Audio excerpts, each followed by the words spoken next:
Bom dia, vamos lá. Nós vamos começar hoje, tá? A falar sobre a última parte da matéria de materno 2 de vocês. Nós vamos adentrar, tá? Em infecções materno-fetais, ver como ocorre e quais são as manifestações clínicas das infecções, tá? Então, assim, é a nossa última parte. Semana que vem nós vamos ter a nossa única avaliação, tá? Com um valor de 10 pontos, e vocês sabem que a média de vocês é 6, né? Então, assim, qualquer dúvida, vocês entram aí no privado e a gente vai conversar sobre isso. Mas é uma nota, é uma chance e tem a recuperação que eu tenho certeza que ninguém vai ficar, né, gente? Afinal de contas, é uma prova de consulta, vocês vão ter um tempo. Então, eu acredito muito na capacidade de cada um de vocês. Vamos começar então, tá? Em infecções materno-fetais, que é bem assim, é uma matéria bem a título de doenças, né? Que nós vamos começar a verificar com mais cautela, tá? Os sinais e os sintomas. Deixa eu dar uma olhada aqui, só pra gente começar. Isso, é aqui mesmo.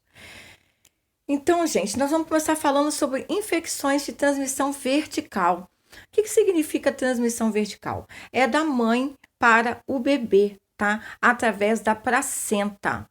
Através da placenta, que tem o nosso cordãozinho umbilical lá, que é a ligação entre mãe e o bebê, levando nutrientes, retirando excretas, não é isso? É aquela troca de nutrientes entre a mãe, o sangue da mãe e o do bebê.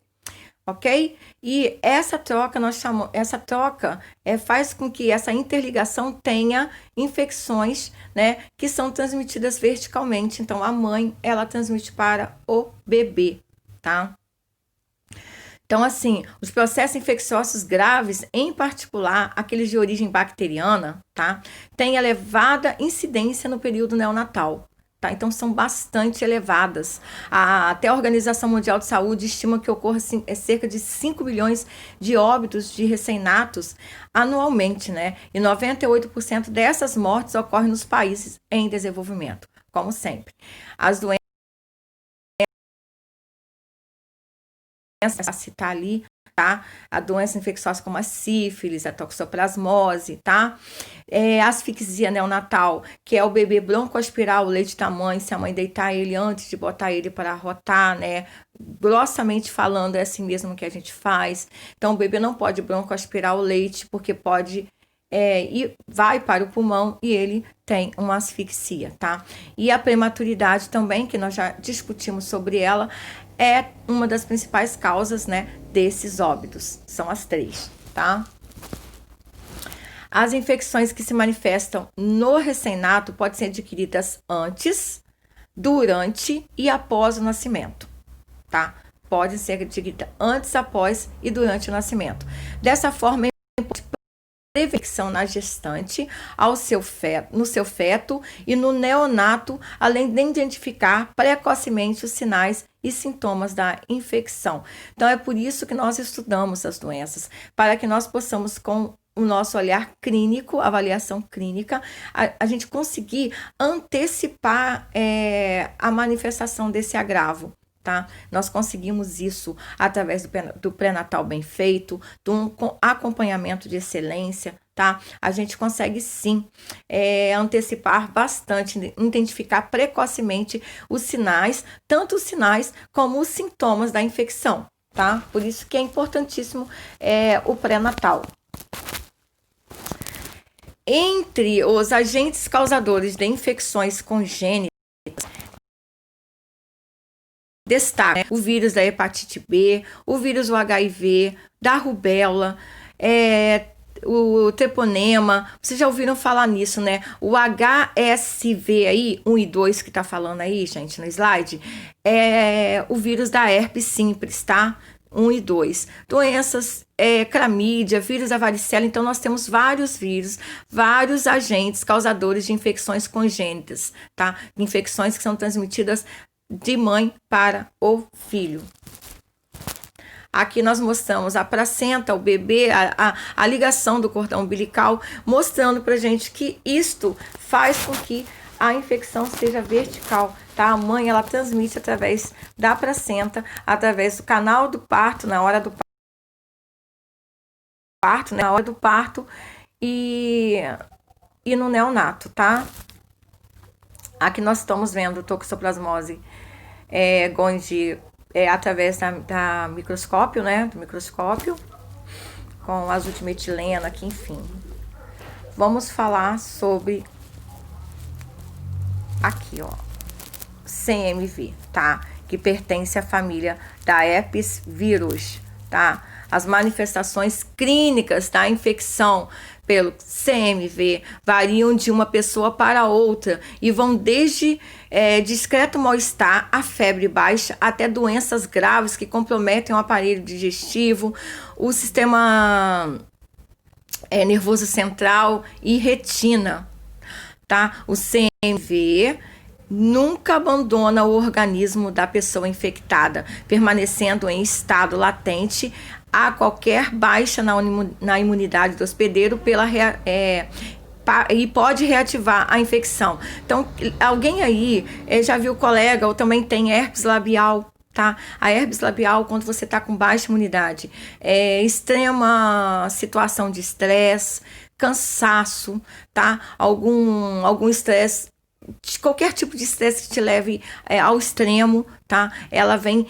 Você vai ter a imunidade baixa e vai reacender, tá? Reativar essa infecção, tá? Então, qualquer situação que você tenha imunidade baixa, uma doença, né? Uma gripe, as contas, eu tô com gripe, tá, gente? Por isso que eu já falo ruim e agora eu tô falando pior.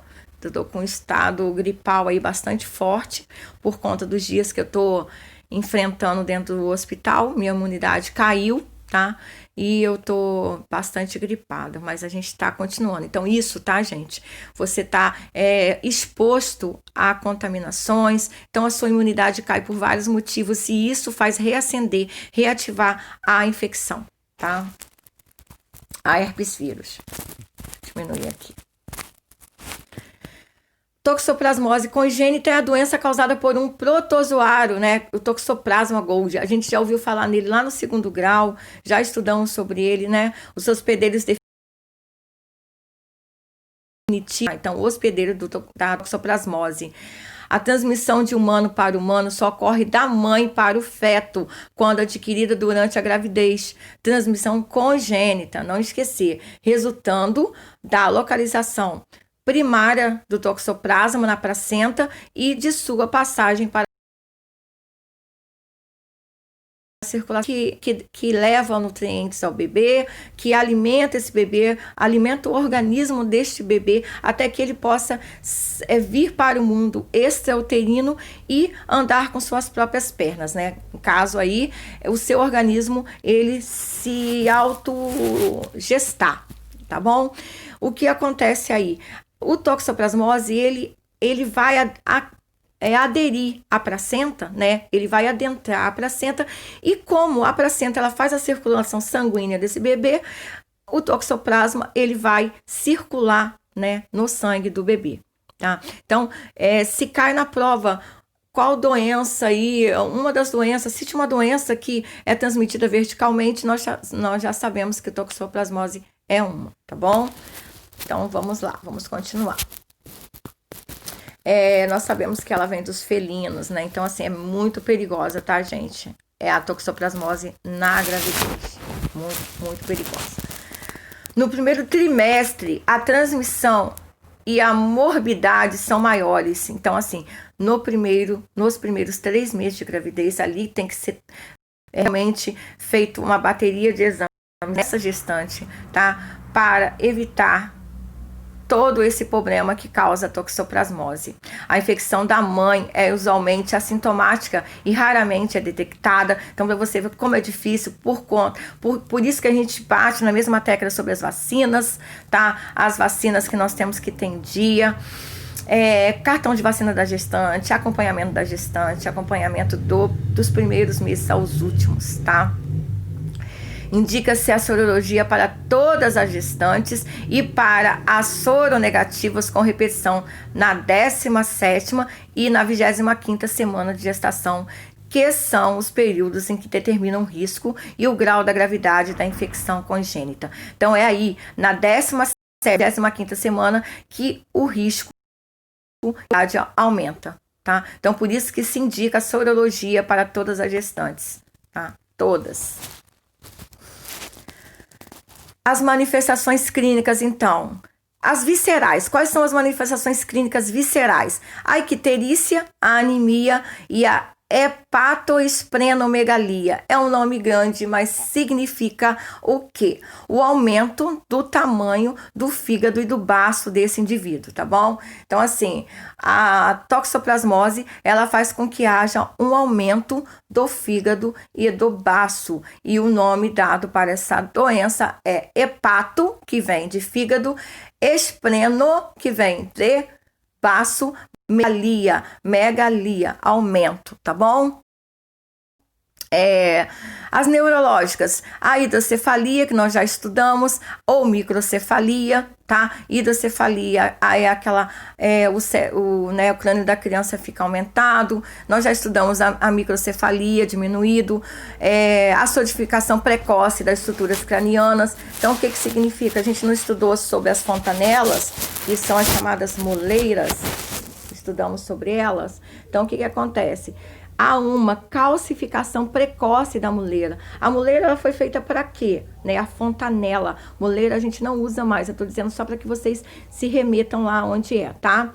Ó, a fontanela é a abertura craniana para que a passagem do parto seja facilitada, tá? O crânio da criança seja na passagem do parto. Então, como é afastado, né? Que nós chamamos de moleira, esse afastamento aqui, tá? Das estruturas cranianas, na hora do parto que elas vão fazer, elas vão se juntar, vão formar um cone e vão passar mais facilmente pelo canal vaginal, tá? Então, na toxoplasmose, gente, é a solidificação precoce dessas estruturas, tá? Convulsões, retardo do desenvolvimento acontece, psicomotor também, tá? A criança fica com retardo psicomotor. As oftalmológicas, cataratas e estrabismo, tá? Nós conseguimos ver esse tipo de agravo também. Prematuridade, né? Peso. Então, a criança nasce prematura e de baixo peso. Nós já estudamos lá sobre os baixos pesos das crianças. Vamos ver agora aqui, nesse quadrinho aqui, as manifestações clínicas. Nós falamos sobre convulsões, né? Hepasticidade, nós já falamos sobre microcefalia, hidrocefalia, nós já sabemos, né? Coriorretinite. A coriorretinite, gente, é uma inflamação exudativa, né? Então, ela é purulenta, tá? Do corióide e da retina. Esse corióide aí, gente, é uma camada fina, uma membrana fina que abastece a retina com nutrientes, tá? Então, a retina, ela é abastecida com nutrientes, tá? Por essa camada de membrana chamada corióide, tá? Então, há uma inflamação, tá? Coriretinite, tá? É uma inflamação nessa membrana que leva nutrientes à retina, tá? Só para explicar para vocês aí. Já falamos sobre calcificações, hepatoesplenomegalia, meningoencefalo mielite. Meningoencefalomielite, é grande a palavra. O que significa ela, gente? É uma inflamação do cérebro, tá? E dos tecidos que circundam o cérebro. Então, inflama, tá? É isso mesmo, é uma inflamação, tá bom, gente? Desse tecido que reveste o cérebro, tá? É isso que acontece. Icterícia nós sabemos, retardo mental também. Cutâneas, né? O que pode ocorrer manchas nas mãos, em pés. Então, a gente tem várias manifestações cutâneas. E aí tá dizendo embaixo 4 manifestações de Sabin. Então, nós temos 4 manifestações de Sabin, gente. É a teta de Sabin. São as mesmas doenças, tá? Doenças autoimunes, doenças inflamatórias, tá? Essas doenças que nós falamos. Então, eles falam dela como tétrade de Sabin ou 4 manifestações de Sabin, tá? vocês quiserem pesquisar um pouquinho mais sobre ela, é interessante. Mas são todas essas manifestações que nós estamos falando aí, tá? Aqui é uma das manifestações clínicas que nós estamos falando da corioretinite, tá? Olha só, da criança, ele fica realmente inflamado e exsudado, tá? E é a cegueira, tá, gente? Causa cegueira, sim. Diagnosticada pelas manifestações clínicas e antecedentes epidemiológicos e obstétricos, além de TC encefálica. Então, diagnosticada, tá? Pelas manifestações clínicas que nós estamos observando, tá? E também por observações obstétricas, TC, né? Que é a tomografia encefálica. No sangue do RN ou na placenta podem ser pesquisados anticorpos específicos para o toxoplasma, além de exames, tá, do líquido céfalo. LCRI é líquido céfalo, o famoso líquor que vocês já ouviram falar, e de fundo de olho, tá? Exames de fundo de olho que muitas pessoas já fizeram e sabem como é, ok? A toxoplasmose congênita deve ser tratada com medicamento específico em todos os bebês, quer na forma sintomática ou subclínica, sendo neste último caso com a finalidade de prevenir sequelas tardias. Então, a gente tem que prevenir as sequelas que há de vir, né? Com certeza, para esse bebê. Então, tudo que nós podemos prevenir, anteceder, é ali que nós temos que nos focar.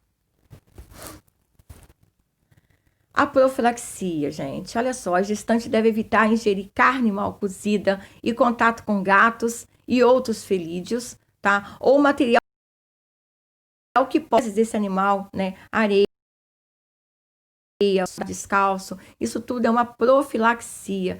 É fundamental o rastreamento das gestantes durante o pré-natal. Então, pesquisa de IgG e IgM é necessário nesse momento, tá? Vamos rastrear a gestante para saber se ela teve contato, tá? Com as fezes desse animal e que possa vir a ter adquirido a toxoplasmose.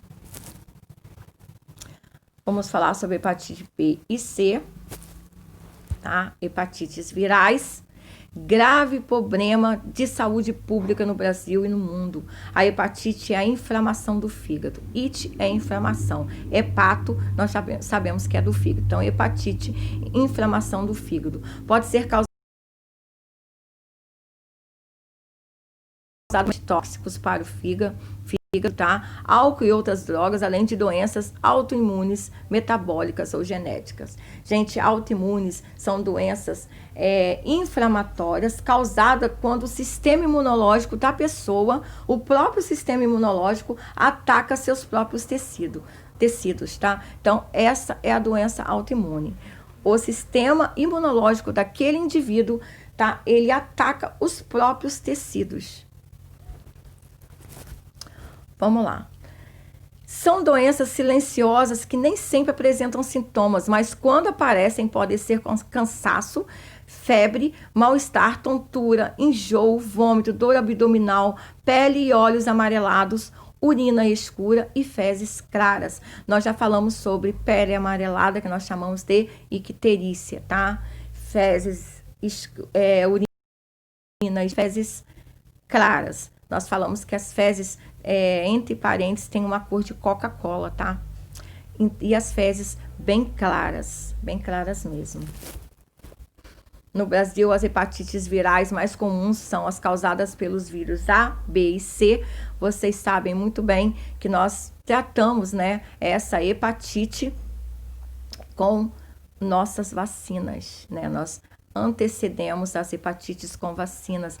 Nós temos que vacinar, temos que ter o cartão em dia, porque é de extrema importância, tá? Existem ainda os vírus D e E, esse último mais frequente na África e na Ásia.